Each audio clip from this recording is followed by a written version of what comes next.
Hello all of you. आज से हम लोग सी लैंग्वेज की क्लास स्टार्ट करने वाले हैं जो BCA students, MCA students and BTech students के लिए यूजफुल होने वाला है। इसका जो कॉमन सिलेबस है, इसके सभी टॉपिक को हम लोग एक्सप्लेन करेंगे।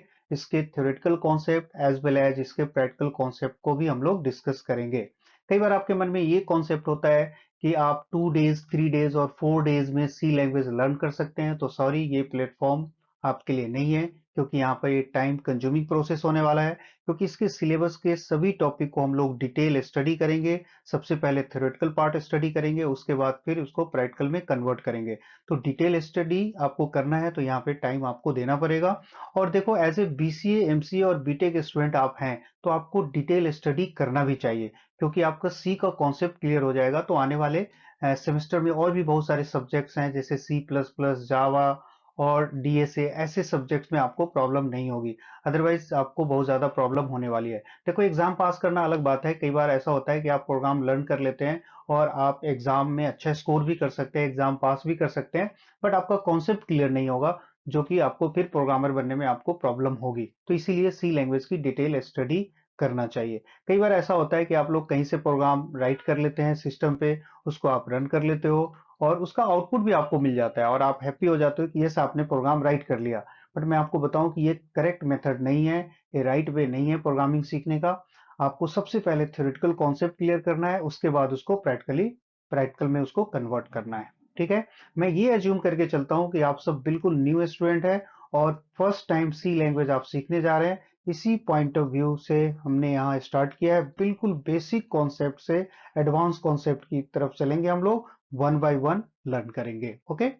सबसे पहले हम लोग सी लैंग्वेज की कुछ बेसिक फीचर्स को डिस्कस कर लेते हैं। सी लैंग्वेज को प्रोसीजरल प्रोग्रामिंग लैंग्वेज कहा जाता है, क्योंकि इसमें जो भी कोड आप राइट करते हो, इस कोड को ये सीक्वेंशियली एग्जीक्यूट करता है, वन बाय वन इसका कंप्यूटेशन करता है। इसीलिए इसको प्रोसीजरल प्रोग्रामिंग लैंग्वेज के नाम से जानते हैं।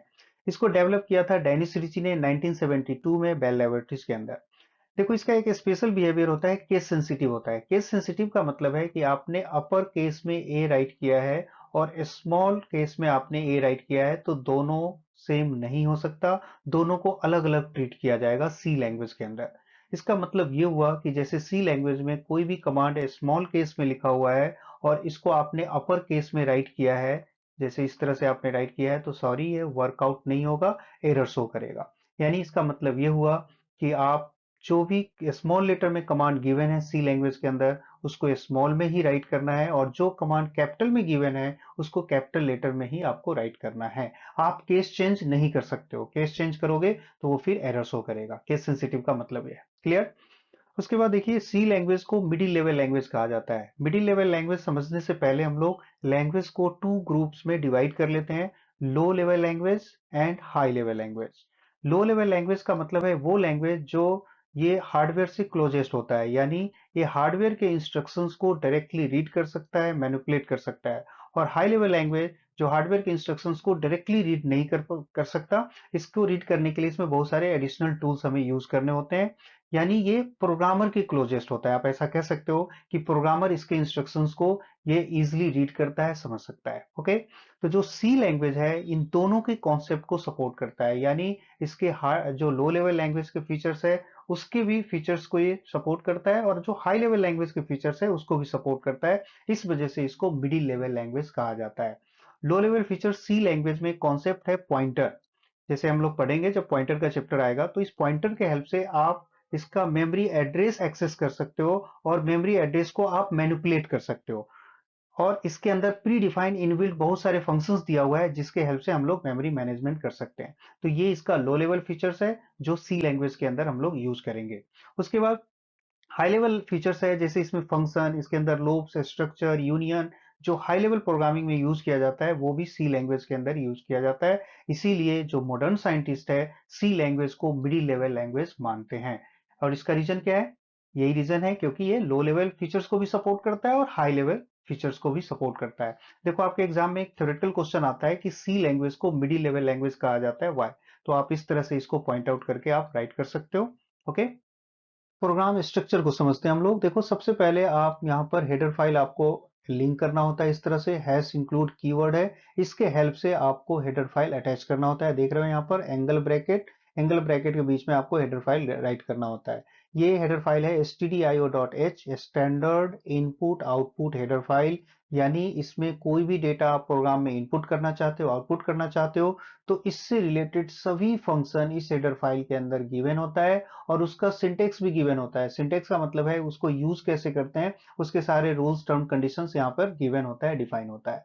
और इसको फाइल के साथ, प्रोग्राम के साथ लिंक करने के लिए हैश इंक्लूड प्री प्रोसेसर, इसको प्री प्रोसेसर कहते हैं। इसको यूज करके हम लोग प्रोग्राम में इसको लिंक कर सकते हैं, अटैच कर सकते हैं। यानी हैश इंक्लूड प्री प्रोसेसर का रोल ये है कि हमारे ये हेडर फाइल को हमारे प्रोग्राम के साथ लिंक कर देता है, अटैच कर देता है, और साथ ही कंपाइलर को ये डायरेक्शन देता है कि इस हेडर फाइल का यूज करके हमारे प्रोग्राम को कंपाइल करना है। हो गया क्लियर? चलिए अब देखिए मेन फंक्शन को समझते हैं। मेन फंक्शन देख लो, यहाँ पर करली ब्रेसेस ओपन किया और एक करली ब्रेसेस क्लोज किया है। ये वाला जो सेक्शन है यहाँ पे आपको प्रोग्राम राइट करना होता है। और मेन फंक्शन का जो मेन पर्पस है कि ये जितने भी कोड आपने राइट किया है इसको ये क्या करता है, कंपाइलर तक इसको ले जाता है। यानी मेन फंक्शन नहीं होगा तो कंपाइलर आपके प्रोग्राम को रीड नहीं करेगा। इसीलिए मेन फंक्शन के अंदर आपको कोड करना होता है और ये फिर मेन फंक्शन हमारे प्रोग्राम के, हमारे कोड को कंपाइलर तक सेंड करता है। उसके बाद कंपाइलर हमारे प्रोग्राम को चेक करता है। ओके। अब एक चीज और मैं यहाँ पे बताऊं कि जैसे मैं यहाँ पे रिटर्न 0 लिखा हुआ है, इसका मतलब है कि जब ये प्रोग्राम सक्सेसफुली एग्जीक्यूट हो जाएगा तो ये कॉलर को 0 रिटर्न करता है। कॉलर का मतलब है कि मेमोरी के अंदर जहां पर ये कॉल हो रहा है वहां ये 0 रिटर्न करता है। तो 0 रिटर्न करने का ये मतलब होता है कि ये प्रोग्राम हमारा सक्सेसफुली एग्जीक्यूट हो गया है। आप ऐसे समझ लो कि जैसे ये ऑपरेटिंग सिस्टम मैनेज करता है सभी प्रोग्राम को, तो ये ऑपरेटिंग सिस्टम को 0 रिटर्न करता है। तो ऑपरेटिंग सिस्टम ये अज्यूम कर लेता है कि ये वाला प्रोग्राम सक्सेसफुली एग्जीक्यूट हो गया है। ठीक है। कंपाइलेशन प्रोसेस हम लोग समझते हैं किस तरह से आपका प्रोग्राम एग्जीक्यूट होता है, कंपाइल होता है। तो देखो ये एक प्रोग्राम मैंने बनाया हुआ है और इसको सेव किया हुआ है मैंने p1.c। डॉट सी इसका एक्सटेंशन है, सी लैंग्वेज का एक्सटेंशन डॉट सी होता है, तो इसके नेम से आपने सेव कर लिया। अब इस प्रोग्राम को कंपाइलर रीड करता है। एक चीज और बता दूं कि जो प्रोग्राम हम लोग राइट करते हैं, यानी प्रोग्रामर ने जो कोड राइट किया है, इसको क्या कहा जाता है, इसको सोर्स कोड कहा जाता है। तो इस सोर्स कोड को कंपाइलर रीड करता है और रीड करने के बाद वो चेक करता है कि उसमें क्या कोई मिस्टेक्स है। अब ये मिस्टेक्स कैसे फाइंड आउट करता है, तो अभी अभी हम लोगों ने डिस्कस किया था हेडर फाइल। यानी ये हेडर फाइल से कांटेक्ट करता है। कौन सा हेडर फाइल? जो हेडर फाइल आपने अपने प्रोग्राम में राइट किया होगा। अभी मैंने क्या राइट किया था, stdio.h हमारे प्रोग्राम में है। तो इस stdio.h हेडर फाइल से कांटेक्ट करेगा और ये वेरीफाई करेगा कि जो भी आपने इसमें फंक्शन यूज किया होगा अपने प्रोग्राम में, क्या इस हेडर फाइल के रूल के अकॉर्डिंग आपने राइट किया है या नहीं किया है। यहां से वेरीफाई करने के बाद कंपाइलर श्योर हो जाता है कि आपके प्रोग्राम में कोई एरर नहीं है, कोई मिस्टेक्स नहीं है, तो इसको ऑब्जेक्ट कोड में कन्वर्ट कर देता है इस प्रोग्राम को। ऑब्जेक्ट कोड के बहुत सारे सेगमेंट्स भी हो सकते हैं। देखो यदि कोई एरर है तो ये वापस आपको यहाँ पर स्क्रीन पे एरर मैसेज शो करता है। ठीक है। यदि एरर नहीं है तो इसको ऑब्जेक्ट कोड में कन्वर्ट करता है। ऑब्जेक्ट कोड के कई बार बहुत सारे सेगमेंट्स होते हैं, राइट। तो ये लिंकर यहाँ पर ये भी एक सॉफ्टवेयर टूल है जो कंपाइलर का असिस्टेंट होता है। ये क्या करता है कि जो कोड, ऑब्जेक्ट कोड कंपाइलर ने जनरेट किया है, ये ऑब्जेक्ट कोड को रीड करता है, उसको कंबाइन करता है और साथ में इसके और भी जितनी भी रिसोर्सेज फाइल होती है, जो रिक्वायर्ड फाइल है, इसको रन करने के लिए सभी को एक साथ कंबाइन करता है और उसके बाद ये नया फाइल जनरेट करता है जिसका नाम होता है .exe। ये देखो फाइल का नेम क्या था आपका, P1। तो यहाँ पर P1.exe यानी ये आपका एग्जीक्यूटेबल फाइल है, रनेबल फाइल है, यानी यही फाइल आपके सिस्टम पे रन होता है। यानी इसका रोल यहाँ पे फिनिश हो जाता है। यानी P1.c का मेन पर्पस है कि कंपाइलर रीड करता है और जैसे ही कंपाइलर कन्वर्ट करके ऑब्जेक्ट कोड में कन्वर्ट कर देता है, इसका रोल फिनिश हो जाता है। उसके बाद जो सिस्टम है ये इसी फाइल को रीड करता है।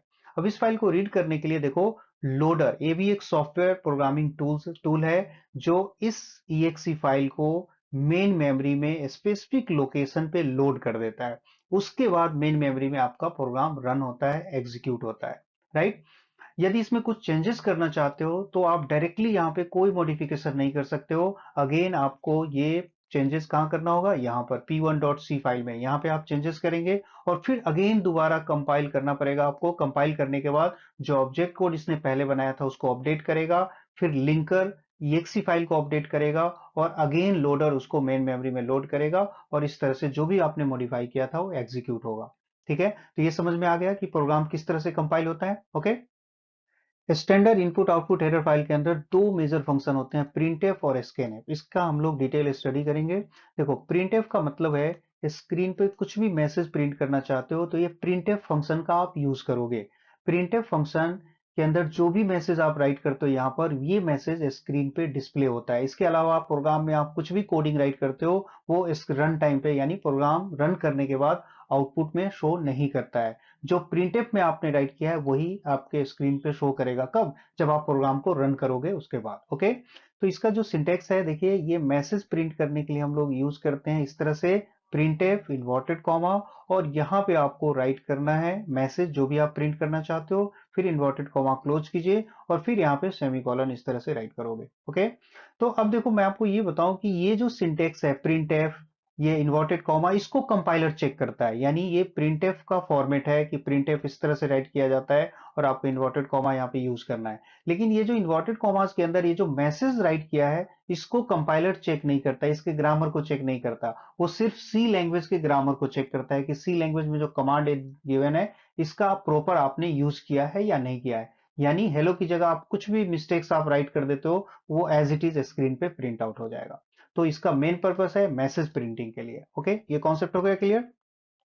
अब एक चीज और मैं बताऊं कि इसमें वेरिएबल प्रिंटिंग कैसे करता है। जैसे मैंने यहाँ पर देखो integer a equal to 5 value assign किया हुआ है। अभी फिलहाल इतना समझ लीजिए आप लोग कि यहाँ पे कोई नंबर हमें पास करना होता है तो इंटीजर ए एक वेरिएबल का नेम है, कुछ भी ले सकते हो। जैसे मैंने यहाँ इंटीजर एक्स इक्वल टू 5 ऐसे लिया जा सकता है। तो जब भी नंबर पास करना हो तो उसके लिए हमें इंटीजर एक डेटा टाइप लेना होता है। अभी आने वाले चैप्टर में हम लोग डिटेल पढ़ेंगे डेटा टाइप क्या होता है, वेरिएबल क्या होता है, फिर आपको समझ में आएगा। फिलहाल अभी मैं ये बताने की कोशिश कर रहा हूं कि जब ये वेरिएबल है यानी जिसके अंदर आपने वैल्यू असाइन किया है इसको स्क्रीन पे वो कैसे प्रिंट करना है।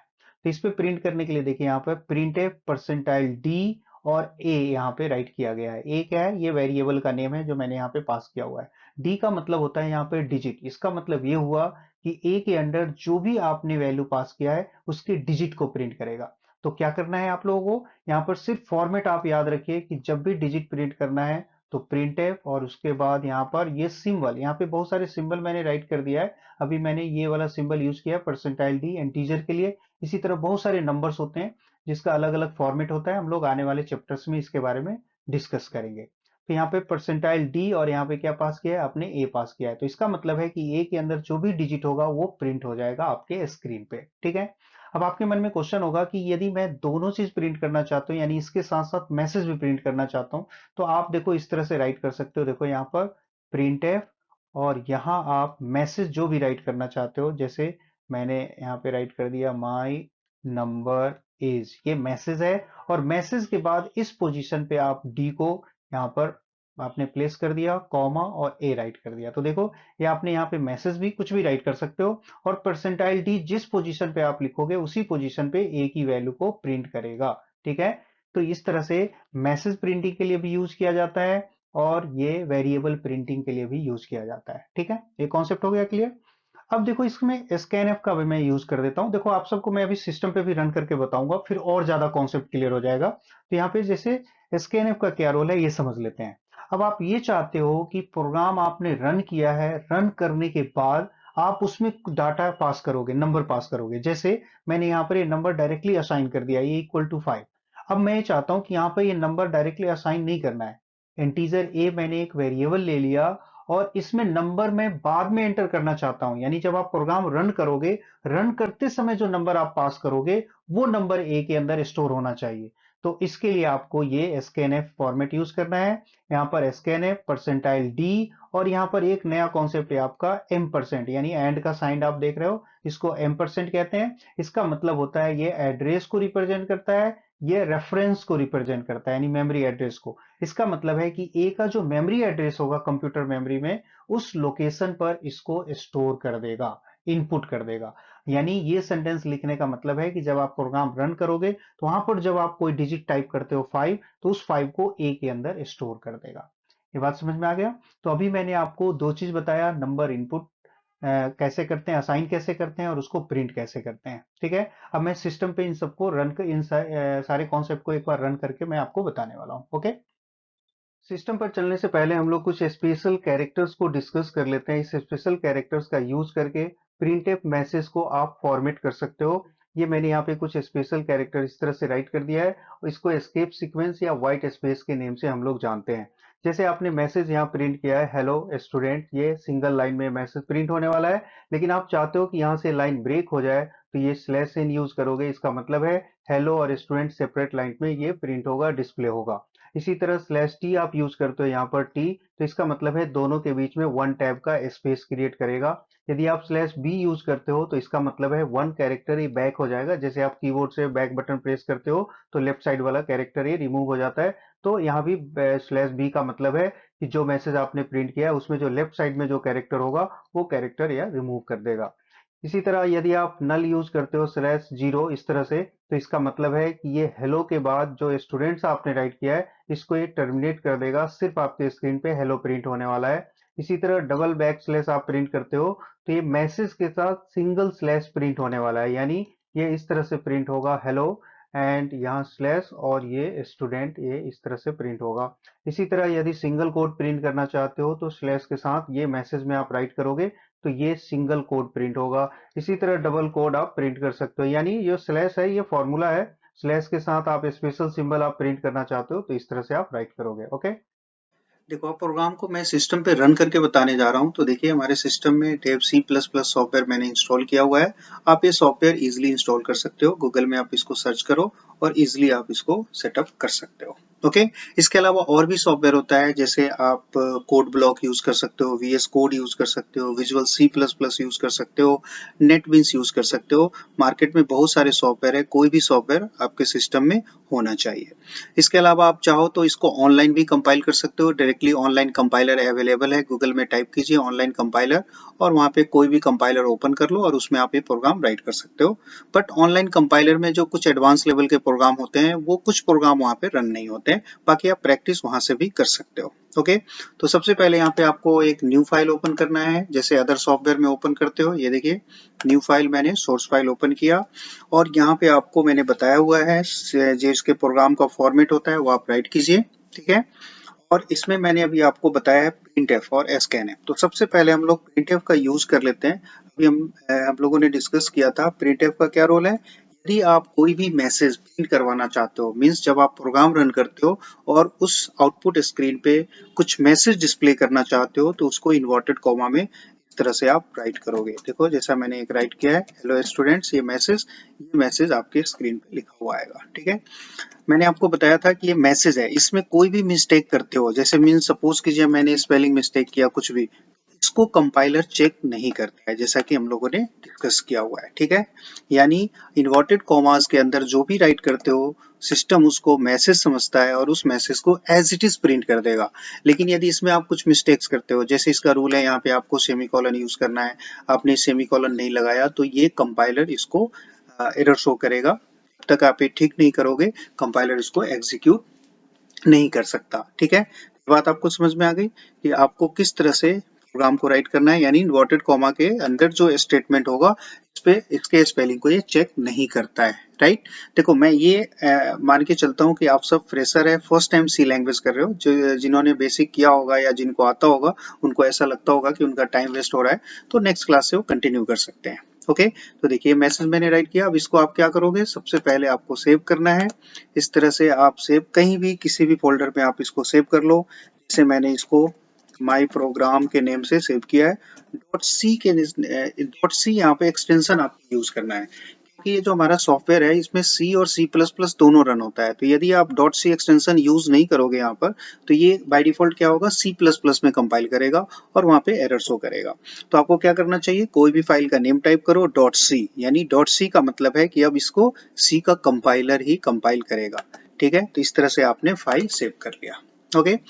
फाइल सेव करने के बाद आप इसको यहाँ पर रन करोगे, कंपाइल रन। डायरेक्टली आप ये कमांड यूज करोगे तो ये कंपाइल भी हो जाएगा, रन भी हो जाएगा। यदि आप वन बाय वन करना चाहते हो, देखो कंपाइल करोगे तो कंपाइलर सबसे पहले कंपाइल करके एरर बताएगा, कोई एरर है तो बताएगा, अदरवाइज वो जीरो एरर बताएगा। ओके। इस तरह उसके बाद फिर रन पे क्लिक करोगे तो ये रन होगा। यदि डायरेक्टली आप इस कमांड का यूज करते हो, F11 शॉर्टकट यूज कर सकते हैं, इसको आप क्लिक करोगे तो ये क्या करेगा, कंपाइल भी करेगा और ये आउटपुट भी डिस्प्ले करेगा। यानी कंपाइल करने के बाद यदि कोई एरर नहीं है तो डायरेक्टली ये आउटपुट डिस्प्ले करेगा। ठीक है। तो चलिए, इस तरह से मैंने इसको रन कर दिया। देखिए यहाँ पर ये आउटपुट आपके स्क्रीन पे आ रहा है। ठीक है। जैसा आपने लिखा है यहाँ पर स्टेटमेंट में आप देख सकते हो एग्जैक्टली वो मैसेज यहाँ पे प्रिंट हो गया है, ठीक है। यानी इसमें कोई भी मिस्टेक आप राइट करते हो इन्वर्टेड कॉमा के अंदर प्रिंटफ में तो इसको कंपाइलर चेक नहीं करता है, ठीक है। चलिए, तो इस तरह से आपने ये मैसेज प्रिंट कर लिया। लेकिन एक चीज यहाँ पे ये नोटिस करो कि आप प्रोग्राम में कुछ भी राइट करते हो, जो भी मैंने अभी इंट मेन राइट किया हुआ है, ये हेडर फाइल का नेम लिखा हुआ है इंटीजर, ये ऐसा कुछ भी दिखाई नहीं दे रहा है। यानी प्रिंटफ के अंदर जो भी आपने स्टेटमेंट लिखा हुआ है वो डिस्प्ले होगा। तो इस तरह से जब भी आप प्रोग्राम करोगे और जो मैसेज आप आउटपुट पे डिस्प्ले करना चाहते हो उसको प्रिंटफ में राइट करना होता है। क्लियर है?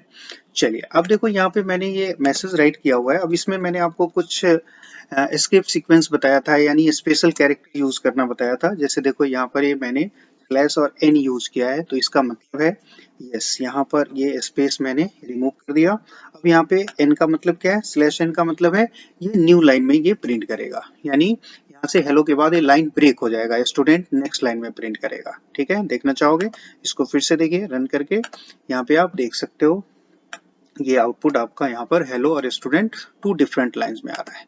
एक चीज और मैं यहाँ पे क्लियर करना चाहूंगा, जैसे देखो मैंने ये एक प्रिंटफ स्टेटमेंट यूज किया है, इसमें हेलो स्टूडेंट्स राइट किया है। एक और मैं स्टेटमेंट यहाँ पे राइट करने जा रहा हूँ प्रिंटफ, ये मैंने सपोज कीजिए यहाँ पर मैंने एक थैंक्स मैसेज ये राइट किया है।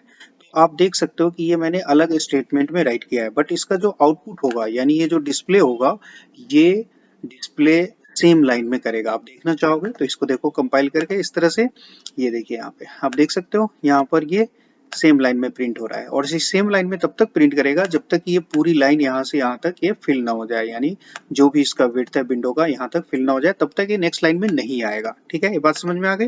जबकि मैंने प्रोग्राम में क्या लिखा हुआ है, डिफरेंट लाइन्स में लिखा हुआ है। तो इसका मतलब ये नहीं है कि आप यहाँ पे मल्टीपल लाइन राइट करोगे तो वहां आउटपुट में भी मल्टीपल प्रिंट होगा। ये क्लियर हो गया? तो ऐसे सिचुएशन में जब भी आपको नेक्स्ट लाइन में डेटा प्रिंट करना हो तो आप यहाँ पर देखो, जैसे मैंने यहाँ पर स्लैश एन यूज कर लिया, तो इसका मतलब है ये थैंक्स जो प्रिंट होगा वो नेक्स्ट लाइन में प्रिंट होगा, यानी पहले लाइन को ब्रेक करेगा यानी नेक्स्ट लाइन में जंप करेगा, फिर ये थैंक्स प्रिंट होगा, ठीक है।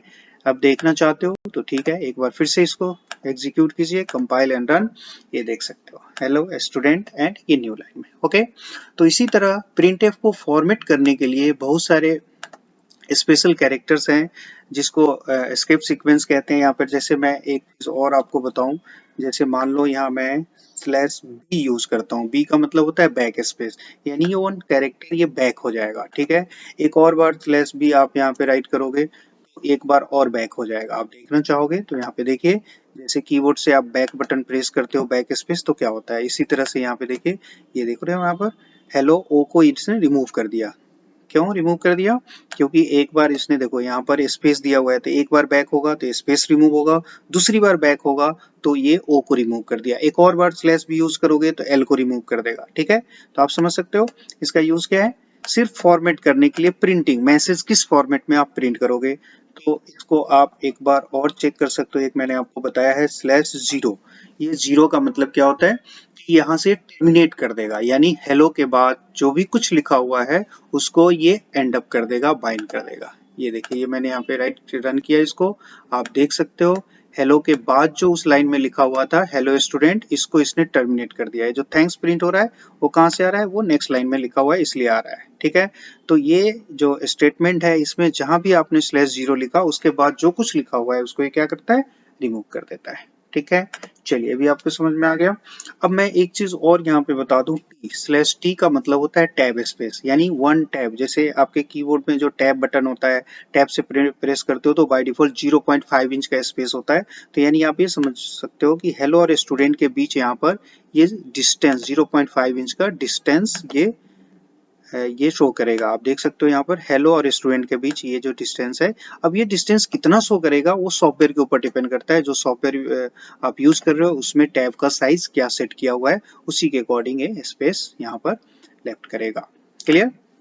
चलिए, इसी तरह एक चीज और मैं, अब आप ये चाहते हो, देखो इन्वर्टेड कॉमा जो आपने यहाँ पे लिखा है ये आप देख सकते हो इन्वर्टेड कॉमा स्क्रीन पे प्रिंट नहीं हो रहा है, ये जरूर आप नोटिस करो। यहाँ पर देखो एक बार फिर से रन करके, यहाँ पर ये देखो हेलो स्टूडेंट आ रहा है बट इन्वर्टेड कॉमा नहीं आ रहा है। अब आप चाहते हो कि इन्वर्टेड कॉमा आपके आउटपुट में भी प्रिंट होना चाहिए, तो आप कैसे करोगे?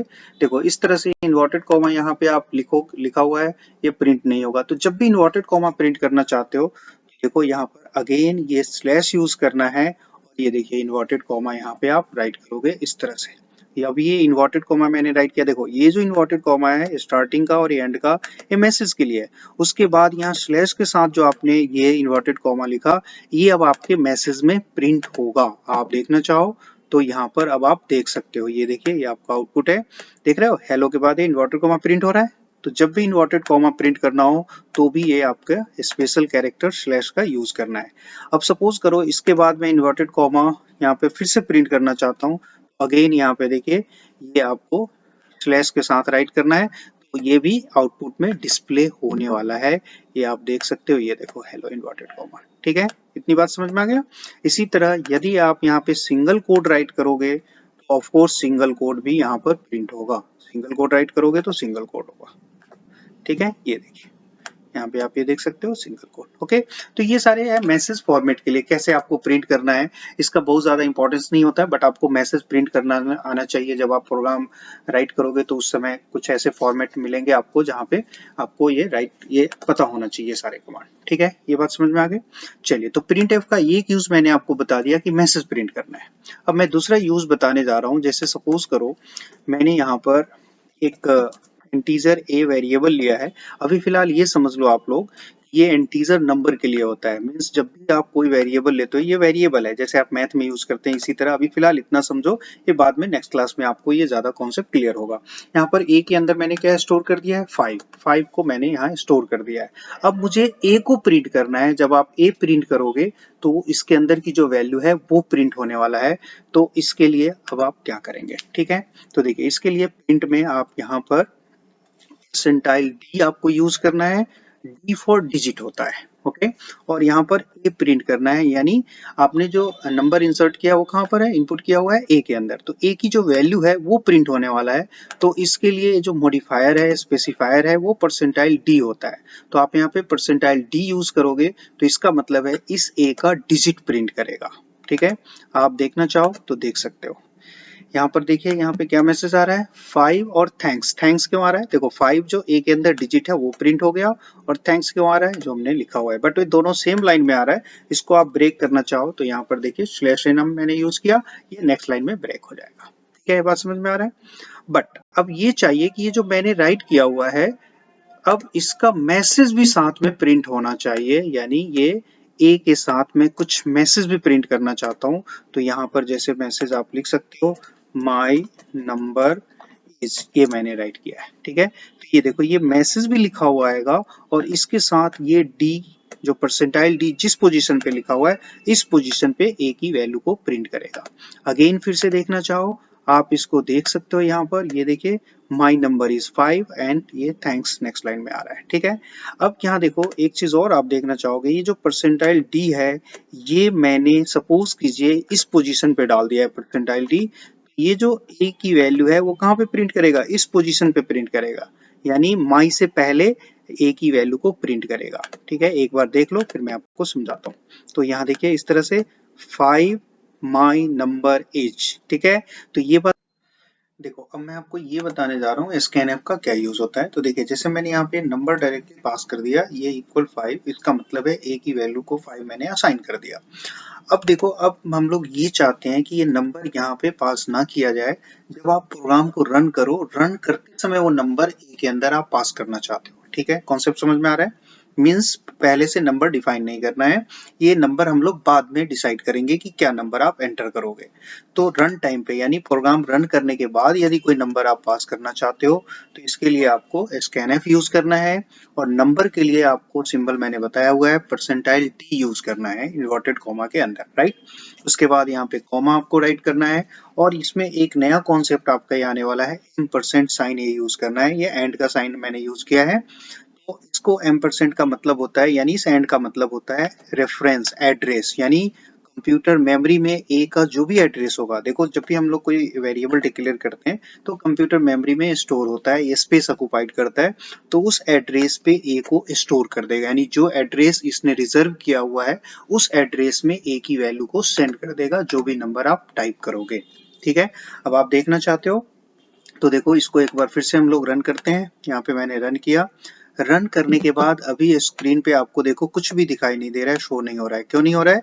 क्योंकि अभी कर्सर यहाँ पर है, स्कैन ऐप पे है। स्कैन ऐप पर कर्सर होने का मतलब है कि ये आपसे डिमांड कर रहा है कि यहाँ पे आप कुछ टाइप करो। जब तक आप कुछ टाइप नहीं करोगे नीचे प्रिंट ऐप में ये नहीं इन करेगा, राइट। तो देखिए मैंने यहाँ पर टाइप कर दिया, सपोज कीजिए 4 टाइप करने के बाद जैसे ही एंटर प्रेस करोगे तो ये मैसेज क्या आ रहा है, फॉर माई नंबर इज। ये देखो ये मैसेज ऐसा इसलिए आ रहा है क्योंकि मैंने इसी फॉर्मेट में राइट किया हुआ है। जो डी का पोजीशन है वो मैंने माई से पहले दिया हुआ है, तो इस वजह से ऐसा आ रहा है। ठीक है, ये समझ में आ रहा है। तो चलिए अब इसको हम लोग एक और बार, मैं अब इसमें डी का पोजीशन यहाँ से मैंने रिमूव करके यहाँ पे ऐड कर दिया। और देखो एक चीज आपने इसमें नोटिस किया होगा कि जब आप प्रोग्राम रन करते हो तो ये देखो यहाँ पे कुछ भी शो नहीं हो रहा है, यानी अब यूजर को पता नहीं चलेगा। देखो आप लोग प्रोग्राम राइट करते हो या जैसे हम लोग प्रोग्राम राइट करते हैं तो हमेशा आपके माइंड में होना चाहिए कि आपका प्रोग्राम कोई दूसरा यूजर यूज करेगा तो उसको समझ में आना चाहिए, क्योंकि हमेशा हम लोग प्रोग्राम किसी और के लिए राइट करते हैं। तो मान लो कोई थर्ड पर्सन जिसको ये कोड नहीं पता है वो आपके इस प्रोग्राम को रन करता है, तो अब उसको यहाँ पे ये समझ में नहीं आ रहा है कि मैं क्या पास करूँ, क्या एंटर करूँ। यानी आपने प्रोग्राम लिखा है तो आपको पता है कि आपको यहाँ पे कोई एक नंबर डालना है, राइट। लेकिन जो थर्ड पर्सन यूज करेगा उसको ये समझ में नहीं आ रहा है कि यहाँ पे क्या एंटर करना है। तो इसको समझाने के लिए हम लोग क्या करते हैं कि ये स्कैनएप से पहले आपको एक मैसेज प्रिंट कर देना होता है। यहाँ पर इस तरह से आप प्रिंट कर सकते हो, प्रिंट एप। यहाँ पे वो मैसेज राइट कर देते हो जिससे कि वो यूजर को समझ में आए कि यहाँ पे क्या प्रिंट करना है। ओके, तो देखिए मैंने यहाँ पे राइट कर दिया एंटर नंबर, यानी एंटर नंबर, एक नंबर आपको एंटर करना है। मैसेज आप कुछ भी लिख सकते हो जो आपकी प्रोग्राम की रिक्वायरमेंट है उसके अकॉर्डिंग, इसमें कोई ऐसा कॉन्सेप्ट नहीं है। ठीक है, ये मैसेज लिखा। अब क्या होगा, इस प्रोग्राम को रन करोगे तो यहाँ पर ये मैसेज लिखा हुआ आएगा। ये मैसेज पढ़ने के बाद यूजर को समझ में आएगा कि उसको एक नंबर एंटर करना है। ठीक है, ये मैसेज है, इसमें कुछ भी लिख सकते हो। जैसा मैंने बताया इसमें कुछ भी टाइप करोगे इसको ये एरर शो नहीं करेगा, यानी कंपाइलर उसको चेक नहीं करेगा। ठीक है, तो ये कॉलन ये मैंने ऐसे मैसेज के लिए राइट कर लिया है। अब उसके बाद ये एक नंबर एंटर करोगे, नंबर एंटर करने के बाद ये प्रिंट करेगा। देखना चाहोगे इसको देख लीजिए इस तरह से। ये यहाँ पर आपके स्क्रीन पे देखो मैसेज एंटर नंबर, ये कर्सर ब्लिंक कर रहा है यहाँ पे आप देख सकते हो। यानी जब तक आप नंबर नहीं डालोगे, यानी स्कैन में जब तक आप यहाँ पर स्कैन एग्जीक्यूट नहीं होगा इस वाले प्रिंट तक आपका कर्सर नहीं आएगा। यानी जैसे ही स्कैन के पोजीशन पे कर्सर जाता है वो आपका वेट करता है कि आप उसमें एक नंबर एंटर करो। ठीक है, चलिए तो यहाँ पे मैंने नंबर एंटर कर दिया 5। अब देखो ये क्या मैसेज आ रहा है, my number is 5, thanks, print हो गया। ठीक है, तो ये स्कैन ऐप का मतलब आपको समझ में आ रहा है। देखो स्कैन ऐप में और भी चीजें हैं, जैसे हम लोग इसमें और भी डिफरेंट टाइप्स के नंबर पास करते हैं। तो इससे पहले हमें डेटा टाइप्स और नंबर, कितने तरह के नंबर्स डाल सकते हैं, वेरिएबल्स क्या होता है या इसके ऑपरेटर्स क्या होते हैं, इन सब के बारे में स्टडी करना होता है। तो नेक्स्ट क्लास में मैं आपको बताने वाला हूँ डेटा टाइप्स, ऑपरेटर्स, उसके बाद और भी आप प्रोग्राम बनाओगे। ये आपके जो फर्स्ट बिगनर जिन्होंने कुछ भी नहीं किया हुआ था उनके लिए ज्यादा यूजफुल है। उनको ये समझ में आया होगा कि प्रिंटफ और स्कैनफ का रोल क्या है और कैसे यूज करते हैं। ठीक है, फिर नेक्स्ट क्लास में मिलते हैं हम लोग। ओके।